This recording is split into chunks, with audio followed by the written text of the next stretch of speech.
નમસ્કાર, કેપીટીવી ગુજરાતી ન્યૂઝ ચેનલમાં આપનું હાર્દિક સ્વાગત છે। આજના મુખ્ય સમાચાર।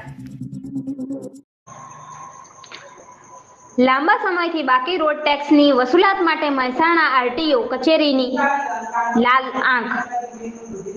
લાંબા સમયથી ટેક્સ ન ભરાતા ટેક્સ ડિફોલ્ટરના બાકી રોડ ટેક્સની વસૂલાત માટે મહેસાણા આરટીઓ કચેરીની કડક ચેકિંગની કામગીરી બાદ રેવન્યુ રાહે પગલાં શરૂ કરવામાં આવતા ટેક્સ ડિફોલ્ટર વાહન માલિકોમાં ફફડાટ ફેલાયો છે।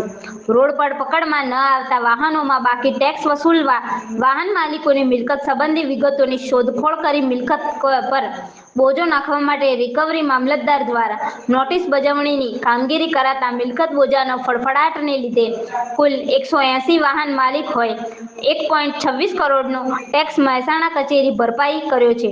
હવે પછી બાકી રહેલા વાહન માલિકોને સમય ન આપી મિલકત બોજાની કામગીરી ઝડપ વધારવામાં આવશે એમ મહેસાણા આરટીઓ શ્રીએ જણાવ્યું। સાથે જ રોડ ઇન્ફોર્મેશન કામગીરી પણ કડક કરવા તમામ આરટીઓ ઇન્સ્પેક્ટરોને સૂચના કરવામાં આવી હતી। અહેવાલ કેપીટીવી ગુજરાતી બનાસકાંઠા।